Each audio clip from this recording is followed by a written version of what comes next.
Hello guys, നമുക്കൊരു chicken biryani ഉണ്ടാക്കിയാലോ. ഇതാണ് അതിന് വേണ്ട ഐറ്റംസ്.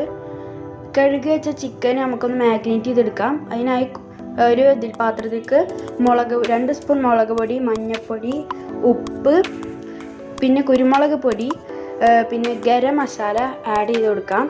എന്നിട്ട് നമ്മൾ ജിഞ്ചർ ഗാർലിക് പേസ്റ്റ് പിന്നെ ചില്ലി പേസ്റ്റും ആഡ് ചെയ്തിട്ട് കഴുകി വെച്ച ചിക്കൻ നമുക്ക് ഇതിലേക്ക് ഇടാം. എന്നിട്ട് നന്നായിട്ടൊന്ന് മിക്സാക്കി കൊടുക്കാം. എന്നിട്ട് നമുക്ക് ചിക്കൻ മാഗ്നേറ്റ് ചെയ്ത് വെക്കാം. കുറച്ച് നേരം കഴിഞ്ഞിട്ട് നമ്മൾ ഒരു പാൻ എടുത്ത് അതിലേക്ക് ചൂടായി വരുമ്പോൾ ഓയിൽ ഒഴിച്ചിട്ട് ചിക്കൻ ഇട്ടിട്ടൊന്ന് ഫ്രൈ ചെയ്തെടുക്കാം.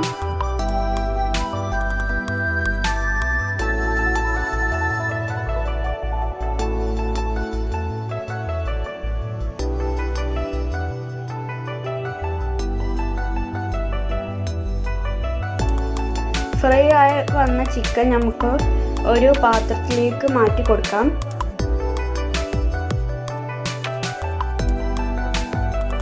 എന്നിട്ട് അതേ പാനിലേക്ക് നമുക്ക് 4 വെല്ലുള്ളി അരിഞ്ഞതൊന്ന് ആഡ് ചെയ്ത് കൊടുക്കാം. കുറച്ച് ഉപ്പും ആഡ് ചെയ്തിട്ട് നന്നായിട്ടൊന്ന് മിക്സാക്കി അതൊന്ന് സെറ്റായി വരുന്ന വരെ ഒന്ന് മിക്സാക്കി കൊടുക്കാം. എന്നിട്ട് അതിലേക്ക് 2 സ്പൂൺ ഗീ ആഡ് ചെയ്ത് കൊടുക്കാം. എന്നിട്ട് വീണ്ടും നന്നായിട്ട് മിക്സ് ചെയ്യാം. അതവിടെ സെറ്റ് ആകുമ്പോഴത്തേനും നമുക്ക് റൈസ് റെഡിയാക്കാം. അതിനായി ഒരു കുക്കർ എടുത്തിട്ട് അതിലേക്ക് ഓയിൽ ഒഴിച്ചിട്ട് കുറച്ച് ഗീ ആഡ് ചെയ്ത് കൊടുക്കാം. പിന്നെ കുറച്ച് സ്പൈസസ് ആഡ് ചെയ്തിട്ട് നന്നായിട്ടൊന്ന് മിക്സ് ചെയ്ത് കൊടുക്കാം.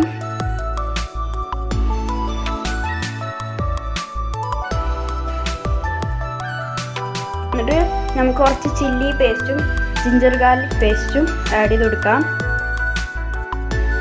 എന്നിട്ട് അതിലേക്ക് കുറച്ച് ഒനിയൻ ആഡ് ചെയ്ത് കൊടുക്കാം. ഇനി അതിലേക്ക് 2 കപ്പ് വെള്ളം ആഡ് ചെയ്ത് കൊടുക്കാം. 1 കപ്പ് അരിക്ക് 2 കപ്പ് വെള്ളമാണ് കണക്ക്. അതിലേക്ക് നമ്മൾക്ക് റൈസ് ആഡ് ചെയ്ത് കൊടുക്കാം. എന്നിട്ട് അതൊന്ന് നമുക്ക് റെഡിയാക്കാൻ വെക്കാം. അപ്പോൾ നമ്മുടെ ഒനിയൻ ഇവിടെ റെഡിയുണ്ട്. അതിലേക്ക് കുറച്ച് തക്കാളി ആഡ് ചെയ്ത് കൊടുക്കാം. എന്നിട്ട്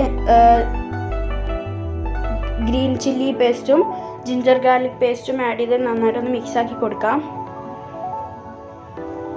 അതിലേക്ക് കുറച്ച് ഗരം മസാല ആഡ് ചെയ്ത് കൊടുക്കാം. മഞ്ഞൾപ്പൊടി ആഡ് ചെയ്ത് കൊടുക്കാം. കുറച്ച് കുരുമുളകും ആഡ് ചെയ്തിട്ട് നമുക്ക് നന്നായിട്ടൊന്ന് മിക്സാക്കാം. നല്ല എരിവ് വേണ്ടവർക്ക് കുറച്ചും കൂടി ഇടാം. പിന്നെ അതിലേക്ക് നമുക്ക് മല്ലിച്ചപ്പ്, പുതിന ഇടാം. എന്നിട്ടൊന്ന് നന്നായിട്ടൊന്ന് മിക്സാക്കി കൊടുക്കാം. അതിലേക്ക് പിന്നെ നമ്മൾ കുറച്ച് മോരാണ് ആഡ് ചെയ്ത് കൊടുക്കുന്നത് ഗൈസ്.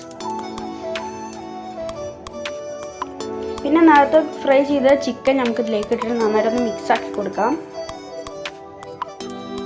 ഇനി ഒരു പാൻ എടുത്ത് അതിലേക്ക് നമുക്ക് ഗീ ഒന്ന് സ്പ്രെഡ് ചെയ്ത് കൊടുക്കാം.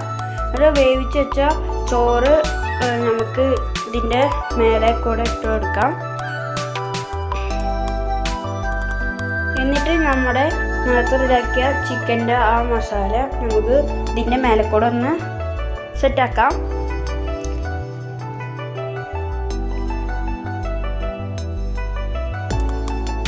വീണ്ടും ഒരു ലെയർ റൈസും കൂടി നമുക്ക് അതിൻ്റെ മേലെ കൂടെ ഇടാം.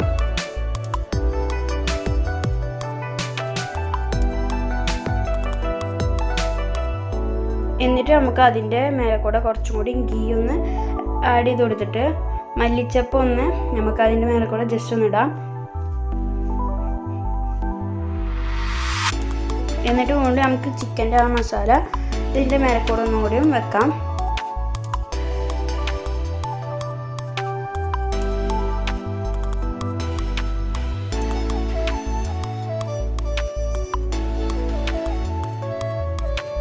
എന്നിട്ട് നമുക്ക് വീണ്ടും മല്ലിച്ചപ്പ് അതിൻ്റെ മേലെ കൂടെ ഒന്ന് ഇങ്ങനെ ഇട്ട് കൊടുക്കാം. എന്നിട്ട് 15 മിനിറ്റ് നമുക്കൊന്ന് ദം ചെയ്ത് വെക്കാം. ഇതാണ് അതിൻ്റെ ഫൈനൽ ലുക്ക്. ഇഷ്ടമായ ലൈക്ക്, ഷെയർ, സബ്സ്ക്രൈബ്, കമൻറ്റ് ചെയ്യാൻ മറക്കല്ലേ.